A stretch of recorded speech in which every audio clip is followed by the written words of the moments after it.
All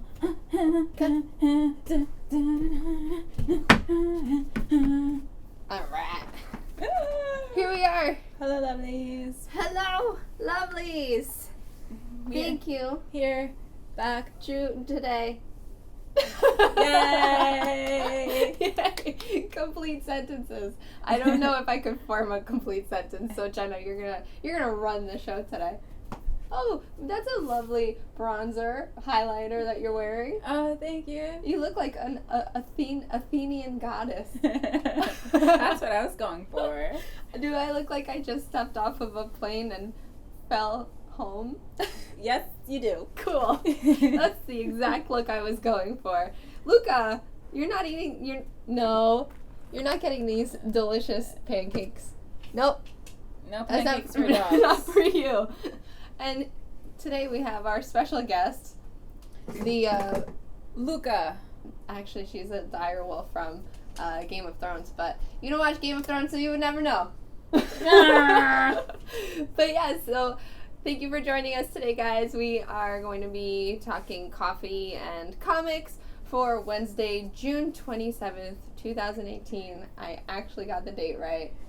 That's probably as far as I'm going to get today. I don't know dates. But I don't know dates. I'm just, full disclosure, I literally did just step off of a plane. I spent 72 hours in California. I flew to LA and then drove up with my boyfriend's band to San Francisco and came home literally this couple hours ago from San Francisco. So I'm running on 0 sleep. So this is going to be fun. Yeah. And delusional. If your dog doesn't stop licking me, Luca! because I'm allergic to doggy saliva. She loves you so much. Look, I know. and she wants to eat you. All right, next up. Let's start with Dark Horse. Yes, Dark Horse. So, Harrow County, number 32, is going to be coming out. This is a series that we've mentioned so many times before, and yeah. So definitely pick up Harrow County because it's a great series. It's scary, it's creepy, sometimes very disturbing. Disturbing, yes. It could be very disturbing because it's... I just love the southern feel of it in terms of the witchcraft and witchery that happens. It's very southern, so kind of like voodoo-y in some, because it's kind of voodoo-y and witchy, so I like it. And the magic isn't like in your face. It's No. not like alakazam. Yeah, and the creatures as well that like the skinless thing. Yeah, it's it's very awesome. So definitely check that out. But do you have anything for DC? I do. I have 2 things for DC. I have Batgirl number 24. I'm all caught up, and I'm liking the new writer and artist, so that's good. But we still miss you, Hope Larson. And then Mera number 5 is coming out. It's the second to last one. Oh. I think I got up to 3, and I just have to say the artwork is absolutely beautiful in this series, and the colors are amazing, like beyond anything that I've ever read. Okay. They're most beautiful colors ever. So yeah, that's what I have to say about that. And You I'm gonna excited. review it? I'm probably gonna review it at the end after it all comes out, Okay. because then the trade's gonna probably come out like a month or 2 later. All right, so I'm just gonna everyone put can get you- an idea if they want to get the trade or not. Yes, because I'm just going to keep putting you on blast until you review it. So I'll keep putting you on blast for number 1 with the bullet. Absolutely. I'm definitely going to review number 1 with a bullet. And actually, the writer from number 1 with a bullet is sending us a trade so that I can review it for you guys. So I'm really stoked about that. And I think he said he put it in the mail last week, so it should be here soon, and I'll have that review. And I also did say I wanted to review Hungry Ghosts for everyone, just because of how much we love Anthony Bourdain, and as a tribute to him. So moving on, right? You got everything for DC? Mm-hmm. Cool. So, Image. And actually, I did notice that Geek 101 joined us. Just shout out to Geek 101 Podcast. We were just on there. And we get most of our comics from Manifest Comics. And they are the coolest folks in the world. And I know that Mike doesn't believe me when I say that, but you are super cool. Because you are the coolest dude. He's just full of self-deprecating humor, but I think he knows what he's got is a good thing. Yes. It's got a great thing. So, Image Comics, the series that are going to be coming out this week that are most exciting to me are Kill or Be Killed, that's number 20, and Sex Criminals, number 25. So, definitely get on board those.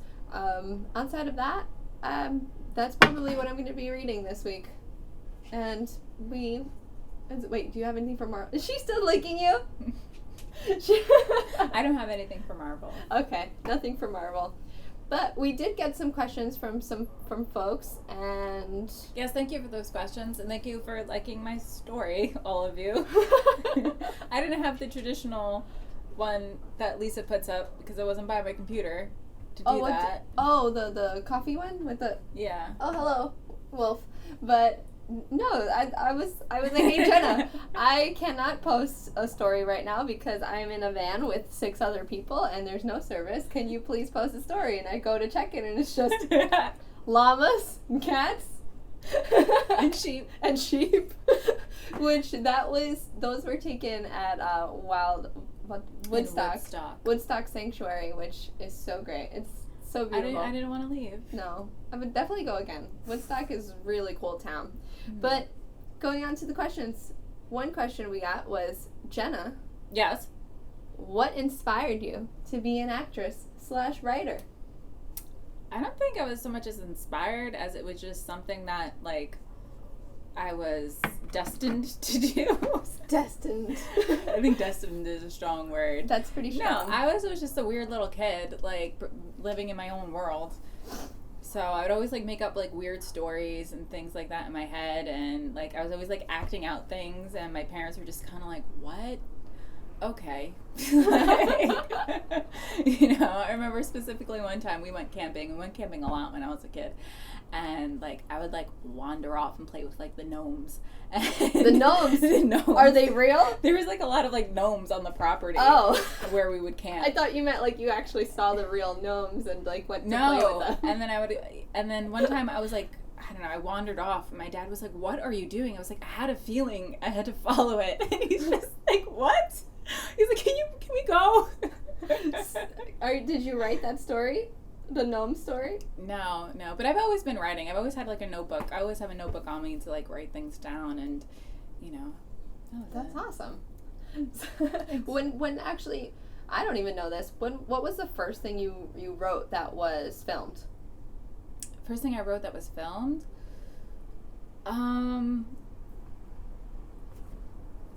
This is a hard one. Oh, God. It was terrible? It was really bad. It was really bad. I don't even want to talk about it. We could talk about the second thing that I filmed. Sure. Whatever. I think the second thing or third thing that I filmed was recently, which was with our friend Dan and the whole Narrow Bridge group. It's not out yet. It's called The Last Rehearsal of the Dangerous Kitten. Oh. And really? That was your second thing? Yeah, that I wrote. Oh, wow. I mean, I've written a lot of things that haven't gotten off the ground yet. You've read a lot of it, but yeah. Okay. That's awesome. So, my nose is just running so much, but as long as you guys don't mind my boogers. So, I had a question from, I think it was Fred. Fred, you asked me what films or TV have inspired me and in terms of creating my own material and my own, I guess, videos and stuff.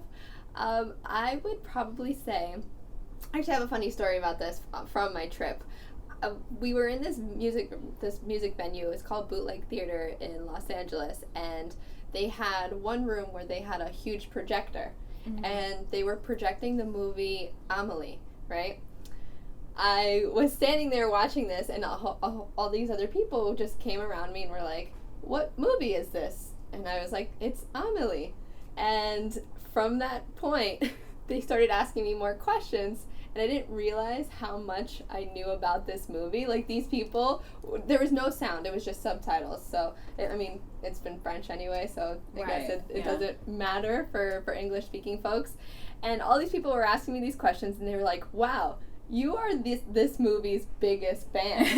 And I honestly did not realize that, but yes, that movie, in terms of its cinematography and its coloring and just its storytelling, is certainly a movie that has inspired me unknowingly. Because this movie I think it came out in 2001, and I probably saw it when I was a freshman in high school, because I got into this whole French films We were pretty young when that movie initially came out. 2001. Yeah. So I you were was 10? I was 10. So definitely not a 10-year-old movie, but it's definitely a great movie to watch, and it is inspiring. It ages really well. It's not like one of those you're like, oh, this is so early 2000. No, and it's just like artsy, quirky enough that, like you're saying, it does age really well. And the soundtrack to that movie, I still listen to it. It's a very profound and important soundtrack to me in general. So I would actually say that even music more so inspires me in terms of video making and anything that I do creatively too. You're a very sound-driven person. I think so. Even though I'm very visual, sound definitely enhances what I do. Because it's all the feels. All the feels. All the feels. I actually remember the second thing that I filmed that I wrote that is out that you guys can watch. It's called Babe, and it's on Funny or Die. Wait. Oh yes, Babe. I totally forgot about Babe. Babe. You wrote that? I wrote Babe, yeah. Okay, you guys should definitely check that one out. It is on Funny or Die, and Jenna's really funny in it. Thanks. But, Megan, you asked me what movie. That was Amélie. Amélie, the French film, spelled Amelie. It's a really good film. If you haven't seen it, you should. And it's really pretty, and I love the actress in it. And yep. Yes. So I think we have one more question from our audience that they sent us earlier, and that question is, what was the first? Actually, there's two questions. Sorry. Yeah. What was the first comic book that you've ever purchased? That's a very good question, because there are multiple ways to read comics. An issue or like a trade? I'm gonna say an issue. An issue? I think it was Harley Quinn. From the New 52. Okay. I think it was Harley Quinn from the New 52. That was a good series, I think. It was. The New 52 had a lot of, like, the Suicide Squad was great from that, and I actually have that on trade. I don't know what I did with it. So that would be the first comic you've ever purchased? I think so. I mean, I guess my parents would purchase me comics, but that was different. Ones that I purchased with my own money. With your own hard-working, earned money. I remember I walked into Manifest, like, when it was in its old location, and I remember seeing it and I was like, oh, that's pretty cool, because this is, at a time when I was just reading comics in the library, not like anything new. And I remember I was like so broke because I was like just graduated college, I think. And I was like, oh man, I really want to start reading this. And then I eventually went back and purchased it. All right. That makes sense. Yeah, that's the huge story behind it. And shout out to Manifest Comics again. Thank you. Thank you for being a part of our history. And so the first comic book that I ever purchased, and this is going to be terrible because, yes, I read a lot of comics online. And the first one that I purchased was The Walking Dead number 150 in every single variant cover possible. And that's because when that one came out, I realized that I probably should buy the actual issue, just because 150 is a good number, and that's probably going to be worth a little bit of money in a little while. Unless, everyone kind of started hating The Walking Dead, and now it's just going to be worth less. Maybe not, but, I mean, it's like, I was just bagging and boarding my comics the other day, and to have the actual physical copies, like, it's great, but it's also, like, they take up a lot of room. Yes, they really do. And it becomes a little cumbersome to, like, store and properly take care of them. Yes. And that's actually kind of... I'm not that person that can accumulate a lot of stuff. I mentioned this when we talk about, like, pops and stuff. Like, I like them, but it's hard for me to accumulate a lot of things. I actually was in a situation where I had to clean out a hoarder's home. That's a whole other story, but that just that experience made me realize that I just want to live as minimalist as possible. So in terms of comics, yeah, I have probably just one row on a bookshelf, and I may do another second row of comics on a bookshelf, but yeah. It's because when you store them, you're going to put them in your boxes and stuff, and I would have to put them in my basement, and who knows what would happen to them in the basement. Right, because I just came into a bunch of comics from my friend Bob. His dad was a huge collector, and I'm like, these are just winding up in my basement until I get a chance to read them. Yeah, I actually have a whole box of them. She has the other box. I have 2 huge boxes of them, and there's some really great stuff, like the first Deadpool and like a lot of like crossover DC and Marvel stuff. Which I don't know if we'll ever see that again, but those were really cool, and it really sucks that they're not. They were so over publicated in the 90s. Yeah. And there's just so many issues of them that they're not. They're valued at like $1. Yeah, or less. Or less. Mm-hmm. But okay, very last question, and we will let you guys enjoy the rest of your day.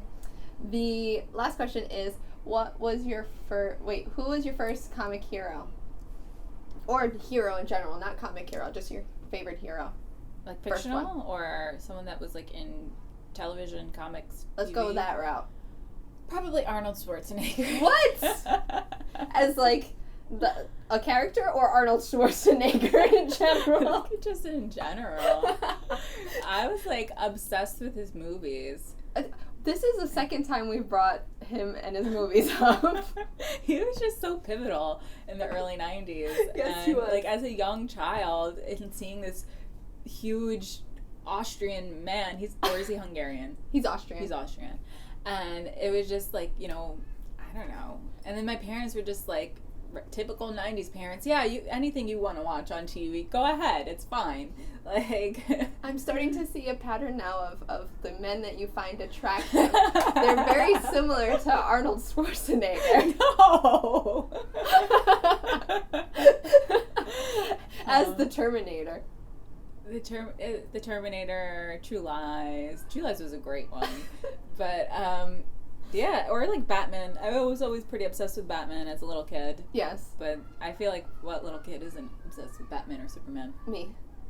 Well, you're not a little kid anymore. When I was a little kid, I wasn't obsessed with superheroes at all. So I'm going to change this question and just mention who my favorite villain was. And I remember this so clearly because it was at Party City, and I'm so tired, so I'm forgetting what the movie was called, but where Darth Maul was in. What was that one? The really bad one. Phantom Menace, thank you. So it was when Phantom Menace was coming out, everything everywhere was just Phantom Menace, and Darth Maul was the... Yeah. I loved Phantom Menace when I was... Well, yeah. 7 years old when it came out? I was 7, so you were probably 8. I remember it came out summer before 3rd grade, so I was probably 7. 3rd grade? You were 7? I was 7 in 1st grade. I was young. I forgot. I was a year behind everyone. Yeah. Because I was so smart. Yeah, you're so smart. I was the most smartest. But yeah, so Darth Maul was definitely my first favorite villain. And I remember that as if it were yesterday. Cool. Being like, I love this guy so much. He's the worst. And I wanted to be him for Halloween with all the face paint and everything, but I think I ended up being, I don't know. My brother wound up being him. Yeah? For Halloween, yeah. Oh, man. Yeah. I think it was just too hard for my mom to, like, I think my mom just bought a mask for him to use.